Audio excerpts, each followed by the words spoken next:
Bloomburrow. You got carrot cake and mice and weasels and otters and all sorts of good wholesome stuff. That sounded kind of sarcastic. I didn't mean it to be at all. I think the set looks, I guess, quite simply gorgeous. It is beautiful and it is genuinely wholesome. And it's not truly and wholly original, right? It obviously takes inspiration from Redwall. Redwall is something I'm basically almost completely unfamiliar with. I'm aware of a mouse with a sword, and that's all I know about Redwall. So a lot of the reference or a lot of the homage or reverence held for that, I do not really understand, which is going to feed into a little bit of my assessment of how I'm feeling about the set going into it. Beyond that, there are other sort of like, what's the word I'm looking for? Like low magic animals in cute petty frocks or clothes made out of leaves, you know, bumbling about in the correct size. They're not anthropomorphic as such. They are a little bit, but they're still the correct size for their environment. It's Wind in the Willows. Actually, no, that's a bad one. Redwall is like what I just mentioned. I said all of that, then said Wind in the Willows. Wind in the Willows is where they actually wear human clothes and drive cars. So perhaps Wind in the Willows. Okay, it's mildly Wind in the Willows that I slightly recognise because I'm English. I'm British. Can't pronounce my T's. But with the engagement with a new genre that we haven't seen before and the tropes that come with it, there is homage and reference to things that people will get or will not get. And there's been a bit of criticism with Magic in recent times from channels like this one and from myself about the tropification of Magic, where Magic leans into a certain genre, but leans into it into a way that I don't think actually has the depth that it deserves, or the depth that Magic could give to it. And that's what I'm talking about in this video today, how I think Bloomburrow actually gets it right and makes me feel excited and enamored with the setting. It feels like a breath of fresh air. It feels like a return to form compared to the failures of things like Markov Manor and the detective hats and Outlaw Junction. That was it. I almost forgot its bloody name and the cowboy hats. The hat sets. It's good to move away from hat sets. But before we jump all the way into it, don't forget that I stream 2 to 3 times a month on whatnot.com. I will lick your cards for you. I auction things off. I give away stuff and I chat about Magic, all from an app and a website that is like eBay meets Twitch. It's live interaction with content creators and people that you like, as they also open packs and you can buy and win stuff too. Use the link in the description below. You get £10 off your first purchase and it helps to support the channel. And if you think it's a scam, which a lot of people seem to reply to on my community tab, you're kind of a fucking idiot. There you go. This is an ad read where I called you a fucking idiot. Because, like every website, you can have bad people on it. I mean, that happens on any place you sell stuff, right? You go to a local market, someone will sell you some fish that's gone off. That's a bad example. But either way, if you think it's a scam, you're a fucking idiot. Come hang out and you'll see the proofs in the pudding. Was that too direct? I wonder if my rep is going to tell me that I shouldn't have said that in a video. Thank you to Whatnot for sponsoring this video where I called a small part of my audience a fucking idiot. I want to start by explaining what I mean by tropification. So Murders at Karlov Manor was a detective fiction set. Someone died, it was a murder mystery, and we had to figure out who died and who done it. Conventionally, you have to figure out who died, but because no one really reads the story articles compared to playing the game, the percentage is very low compared to the main user base, most people in my local game store wasn't even sure who the person that was murdered was. It was Taser, by the way, if I remember correctly. So Magic was engaging with this new genre, if you will, the detective, I can't even say it, the detective fiction of the murder mystery. And that isn't inherently a problem or a bad thing. Magic has always done this. It has been a key tenet of Magic since the dawn of the game, or at least the first or second year. From cards in Arabian Nights being just takes on or literal cards from Arabian Nights, through to Lauren being folk fiction, through to Innistrad being gothic fiction, gothic horror. Some of Magic's most beloved sets and the institutions that prop the whole game up. Not just sets, but settings, worlds, the lore, the fiction, the flavor. The vast majority of it is it's not a pastiche or a knockoff or a rip-off, as people like to say in the comment sections of YouTube videos when they lack media literacy. But if anything, it's Magic's take on those worlds. They're often homages. They're often using those tropes and those genre ideas to explore what Magic can be. And when you look at the most successful stuff, you know, Kamigawa Neon Dynasty, your Innistrads, you see that this is something that Magic can do very, very well. Something I've said many a time before is that Magic has the best rule system out there. It is the greatest game ever made. I am very biased. But for that reason, I think it's very good at adopting and taking on other genres or even other properties of the Universes Beyond stuff to directly manifest those things into card form that you can play with that feel like the things that you want them to feel like. And mechanically, I think Call of Mana succeeded in doing this. From cloaking to suspecting to even gathering evidence, all of these things, some of them are clunky. Gathering evidence feels pretty clunky if I'm honest, but at least they felt in some way mechanical of the way you'd expect a board game or tabletop game to engage with the idea of a murder investigation. There was a flip side to the mechanics that they weren't very powerful. Call of Mana has made very little impact on constructed formats, but I'll park that for a moment. I'm going to come back to that after I've talked more about this and Outlaw Junction. But beyond that as well, the limited environment was not supposedly very fun. I drafted it exactly once and didn't have a huge amount of fun with it. I can't really comment to it. I can't even remember my draft very much. I think I did it live on stream. I just can't remember. So I'm not going to say that I personally thought it was bad or even try to explain what was bad about it. But it's going to go down as one of those sets, if I'm right in the way I'm thinking about this, that people are going to look back on and say was bad. I think actually it might not be as bad as people make it out to be, but it's one of those things that's going to be, it's one of those sound bites that people always repeat, right? People always tell you that ska came before reggae, but they can't explain what the fuck they mean by that sentence. People will always tell you that Call of Mana was a bad draft environment, but can't tell you the reason.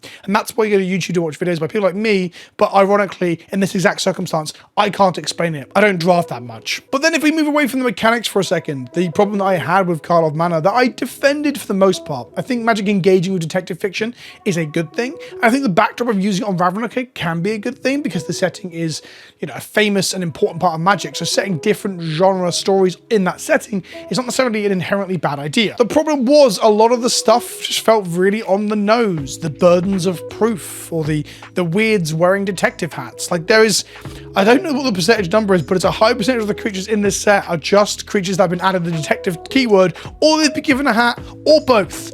And it's bad. It doesn't make any sense from a lore perspective either, that like a murder happens on the plane. Sure, it is Taysa, she's one of the guild leaders. But let's just say hypothetically, a royal or a president in the real world got killed. The entire world doesn't suddenly become a detective. What they do on Twitter, of course, and then the conspiracy theories start and everyone talks like shit. Remember the whole recent thing with Will and Kate in the UK, where Kate was missing and they put out an AI doctored image and everyone started having theories and shit, and it just turned out that she was very, very sick, and yeah, it wasn't great. So I guess actually arguably people do, but this is not the social media age of Ravnica, right? Not everyone is out on the street with a fucking magnifying glass and a fedora. It doesn't make any fucking sense. So it feels on the nose. Things like the Steam Core Scholar is the one I always go back to because it's just the most egregious, where it's a creature made out of clouds and energy and it's wearing a physical hat. Sure. And the thing is that on-the-nose references are absolutely okay. Delver of Secrets is very much a wizard in place of a scientist who becomes a fly. It is a reference to The Fly, a famous piece of science fiction horror. This is pretty on the nose. Perhaps it's not called The Scientist That Became a Fly. I guess the naming conventions are a little bit better. If anything, actually, Delver of Secrets is probably a very good example of them using a very good fucking name to cover themselves when doing this on-the-nose reference. But the rest of Innistrad felt more world building, I guess. I guess one of the problems with the tropification of Call of Mana in particular, which I'm really focusing down on now, I'm meant to talk about Bloomburrow, but the fact is that it was set in a world that we already knew. It didn't feel like the world that we already knew, and argue that took the weight of the world building off of us, but then what little world building there is, or set building, or set dressing, mise en scène, if you will, if that's the correct term we can use here, is just bollocks, where everyone's wearing hats and become detectives. It just feels really caricatured and silly. And I think people are going to look past the caricatured and silly if the mechanics work, to go back to that point again. But the problem with Murders at Call of Mana is that most of the cards in it just aren't very good and will not see much play going on. There are some standouts, some cards that cause a lot of discourse online. Voja, for example, comes from this set and will probably go down in history as one of the most famous cards from the set. But ultimately, it's just the land cycle, because they're really fucking good. Made a whole video on how good they were. Got told I was wrong. History has been very kind to me and not the commenters. But Vein Ripper, for example, a card that I think I actually said was really boring in previous season. Yeah, this card's a part of a Pioneer combo deck, and also is like a big splashy, it's a mythic, right? A big splashy mythic for vampire type decks in Commander 2. So yeah, it's that, the lands. And there's one other card. Downey currently sits at over $10, the only other rare besides the lands and Vein Ripper that does. And Downey Streetwise Lookout, sure. If anything, Downey Streetwise Lookout is kind of like one of the more flavorful cards in the set that doesn't reference murder and detective shit. It's just a lookout on the streets, the most famous lookout that lets your little guys get by undetected and lets your little guys do more than they probably should. Downey's looking out for the little guys, and I think that's fucking wonderful. If anything, this tells more of a story with its mechanics than the majority of the very on-the-nose detective shit in the rest of the set. Then we have Thunder Junction, which is a similar story. Mechanically, it was a little bit better in the sense that a lot of the cards are a little bit pushed, so they will see constructive play ongoing. We've got the Fateful Showdown, as I still think that's nearing on Cyclonic Rift levels of power and EDH. You got Slickshot Birdman, the 2-mana red creature. There's a load of powerful cards for both Commander and 60-card constructed formats in the set that will make the set memorable to an extent. But in this one, instead of using the backdrop of Ravnica, but with a genre fiction thrown over the top of it, we were in a new world. They're doing a new world to do cowboys. And Western fiction, but there was no Native Americans, and then everyone was a villain from another set. I've done a whole video talking about this where I think I was a little bit harsh, but not too harsh. In the video, which I'll link in the description of this video and everything like that, I did talk about how the commons and uncommons will probably tell a better story once they get revealed at the end of previous season, and I was right. A lot of the commons and uncommons do add all the flavor that you want to understand the world, and that's a big part of where sets tend to shine. But again, it was tropification. It was the understanding of the set and the setting and the story through real-world references. And those real-world references were not quite guns that... They're not guns, don't call them guns. And cowboy hats and lassos. And again, everything feels very on the nose. And the building of the world around it is actually relatively shallow. Now, there is a core extra storyline that about heists and such, which kind of worked in the end because most of the exciting cards you'd open from these packs were the cards from Big Score, stuff that was hidden inside an alien vault on the planet. And that stuff was originally going to be another set until the community and, I guess, people buying packs flipped the fuck out about the whole epilogue booster scenario, and these things got taken out of an extra epilogue set and put into this set. And weirdly, it improved the set by giving us this rich vein of you might hit it big by getting a big bit of loot during the opening of your booster. But beyond that, similar to Call of Mana, we just had a lot of known names. Call of Mana was every man and his dog, including all the named characters we know, were getting involved with the murder investigation for some reason, which seems like a really good way to fuck up a murder investigation, but let's not get too into the weeds of that. Meanwhile, every villain and his dog, or his mum, or his grandma was on this plane doing stuff. Karavek was here, Marquesa is here, Rakdos is here, and he was there last set. That's 2 sets in a row where we got a Rakdos. Instead of building a new world with new characters, we instead go back to the well of fan service, and honestly, fan service kind of needs to be earned. Not that Marquesa or Rakdos haven't earned their fan service through years of being around and being fan favorites, but I guess you earn a certain amount of it. And if you go back to that well of just self-referencing yourself all the fucking time, it doesn't quite... You will run that well dry if I actually go back to the metaphor I started with. An example of this is the Gitrog monster, right? Cool. Originally a big horror villain, and then we got finally like a real big bit of fan service with Thalia riding the Gitrog monster during the last endgame style big bad showdown. A couple of sets later, bang, Gitrog monster's back wearing a cowboy hat. Honestly, what the fuck is this decision? I love me some Gitrog monster, but I don't need him every couple of years wearing a silly hat. I think that's... It's fine. It's just fine, right? It doesn't get me that excited, though. When I saw Thalia and the Gitrog monster, it had been years. It was a setup from community jokes about Thalia and the Gitrog monster. It was fantastic. Gitrog wearing a cowboy hat, it just doesn't have the gravitas. We haven't built up that well again, that resource to dip back into. And furthermore, it just made Outlaw Junction feel like... This is just shit that we've seen before with a new lick of paint or a stupid little tropification meme or dare I just say the word trope slapped over the top of it to tell us that it's a cowboy. And again, just to reiterate, it's not about doing genre or doing tropes. That is absolutely okay. Being angry at Magic for doing this is like being angry at wrestlers for having tropes. Magic's been doing it for so long, just like wrestling, just most of them has aged better than half of the weird old ones in wrestling. Am I right? What the fuck is this? So we come back to Bloomburrow, and it's mice, and it's birds, and it's creature type matters, but those creature types are cool little critters like rabbits and such.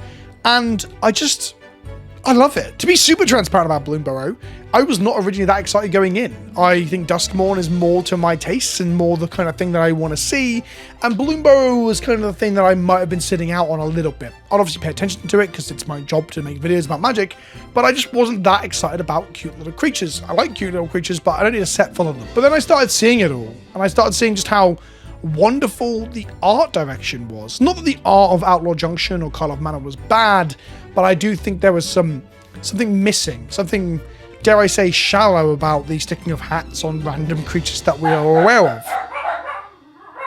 I guess one of the big elements of Bloomburrow not feeling so, I guess derivative is the term I'm looking for, is that I'm perhaps not familiar with the original source material, so it doesn't feel as on the nose. So for that reason, I did crowdsource a opinion on this. I asked on Twitter whether or not people felt that Bloomburrow was feeling original, derivative, some sort of middle between the two, or that they were unsure, or I gave a results button to. And 2,500 people responded, and 35.9% of them feel like it's original. Now, this is obviously a small sample size amongst the general player base of Magic, but an interesting thing I would say from here is that if they're following me on Twitter and listening to me rant and moan about things like Magic and politics on Twitter, they're probably quite openly critical, or perhaps even some of them disenfranchised with Magic. So the fact that my viewership and my audience, we still got 35% of 2,500 people, so that the set feels more original than derivative, is super interesting to me. That suggests that Bloomburrow is doing something very right compared to both Outlaw Junction and Call of Mana. The set, like I said,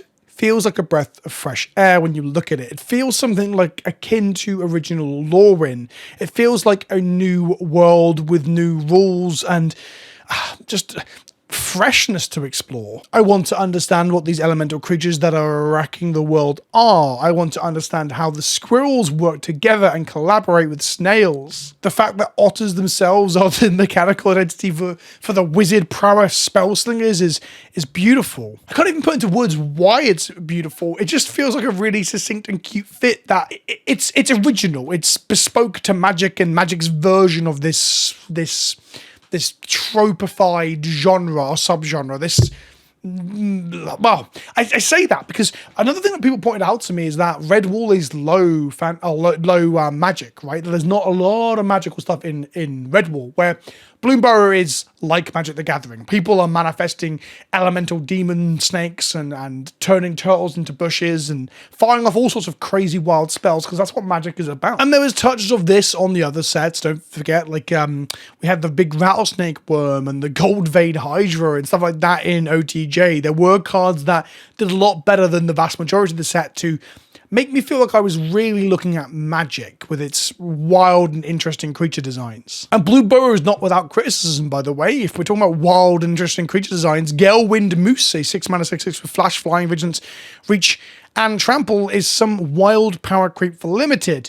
A thing that I guess I'm really interested to see how this goes over the next couple of weeks as the set comes out and people start playing drafts, whether people start bemoaning how good some of these ridiculous uncommons are. Because having those 4 keywords on a 6/6 is kind of fucking wild to me. I would have always said if someone's made a custom card with all that stuff on it, I would have said they were fucking insane and that should not exist. But power creep is kind of an independent conversation. I'm not saying it's not as important as flavor and theme, and by all means I do videos on power creep too, right? But I don't think they're the same conversation. They're kind of very separate. And I think Bloomburrow really ticks all the boxes in what I want to see from Magic sets. It feels like its own world, and that gets me excited in the same way that I was excited for Lorwyn or Theros or Innistrad in the past. I think that Bloomburrow is going to go down in history as one of the best Magic sets of all time. I'm saying that from a flavor and a theme perspective. Not only do cute animals obviously make people fall over themselves to say "ah" and want to pat the possum druid, but I just think the set feels like a bespoke world, something new within Magic, something that Magic has been missing for a long, long time. Like I said, you don't get to build up fan service to utilize during your world-ending subplots. Your big game-ending end game is probably the better term. Penultimate moments if you don't build up new characters. Something that I think the game has been missing a lot, especially when we got one main character with Kellen and then just took them in every set as it was their art. Seeing Mabel and co become new characters in this world is wonderful. There is an interesting thing about this though, in that all of these characters are quite interesting and unique, right? From Balin the Haymaker through to Clement the Worrywart, All of these things are quite unique characters within Magic, but actually the uniqueness is kind of going to go missing if we move out of Bloomburrow. And I mean that with the characters going on to be in other adventures later down the line, or show up on other planes, for example, through the use of Omen Paths. Something unique to Bloomburrow is that when you enter Bloomburrow, the magic turns you into a creature of the appropriate size. In the case of the fan service in the set, there's a little bit of it, the main one being that Ral is on the plane, and Ral has been turned into Ral Crackling Wit, a 4-mana creature that creates otters. There's a lot to be said about Ral's card, that this video wasn't about gameplay, but it's very interesting that I think this is the first blue-red planeswalker that makes tokens. I guess there might be a Saheeli that makes 1/1s actually, so I could be wrong on that. But yeah, okay, I think I'm wrong on that. I started saying it and I immediately thought, hang on, what about Saheeli? But either way, back to the flavor thing. Ral's on the plane and becomes this electrical otter, or stout. Is it an otter? No, it's a stout. Is an otter? It's an otter. Is a stout an otter? Is an otter a stout? But either way, we've got that, and then we've got a special guest slot, like sort of in the packs as well, where there's famous cards like Jace the Mind Sculptor, for example, but foxified and similar. So my question is, what happens when the key archetypal characters like Mabel, for example, from the set, leave the plane to join the next big War of the Spark style event, fight against Nicol Bolas or whoever it is? Does that mean they'll just leave the plane and become a humanoid in another realm, or a Vidalcan, or some other race that is native to that plane? Is it that the magic has been on them since birth and thus they cannot transform out? That's probably an easy way to explain it away, so we can have Mabel fighting alongside Garruk in a future set. There's an argument that none of that really matters, but I think it does matter, that if Magic is to shed this idea, or at least prove to people that it cares about building its own canon alongside universes beyond, these sort of things should be considered for the future. And I'm sure they've got a plan in place for this. I hope that these creatures don't become humanoid when they leave, that because they were born on the plane, they simply stay as they are. Although it would be really weird if like one of them left the plane and were like hot and sexy when they left, because that's kind of a thing that I bet a lot of the internet are into. I think Bloomburrow is generally wonderful, and just there's so many good decisions and choices. Like here you see the 4 planes are, the 4 seasons, and I think they're just a wonderful way of tying the whole thing to this seasonal, the land is important to the creatures because the creatures live amongst the land and in the burrows, and the villages built out of trees and the wood of the land, the leaves of the land. It's wonderful. And that's the point I'm going to end on, is that I actually feel wholesomely positive about Bloomburrow to an extent. Whether or not the cards are good to play with, if I'm honest, the set seems pretty pushed. But it's good to feel like we're back at a point where I'm just not eye-rolling at the tropes that they're slapping on top of characters that we're familiar with that are now in other places, because it creates a reference within a reference that makes us go, oh, cool, I get that reference. Bespoke, unique, original world building is important, and I'm kind of glad to see Magic back on it. However, maybe it's because I just don't know about Redwall. You let me know in the comment section below. Do you feel like my positive reaction to this is simply because I just don't know about Redwall? And that if I did, I'd think this is a lot more derivative, because it is. You can be the judge of that. Tell me in the comment section below, and I may or may not read it. I tend to read the comments even though I shouldn't. I hope you've enjoyed the video, or found it at least mildly insightful or thought-provoking. I've been Vince, also known as PleasantKenobi on the internet, and I'll see you in the next one. Ta-ta for now. Oh, and don't forget to click the link to whatnot.com in the description. That's really late in the video to mention it again. You've probably all clicked off by now. If you haven't clicked off by now, type in the comments biscuits. Biscuits. That's the special keyword to let me know that you are the MVP. I'm going to sign off for real now. Ta-ta for now.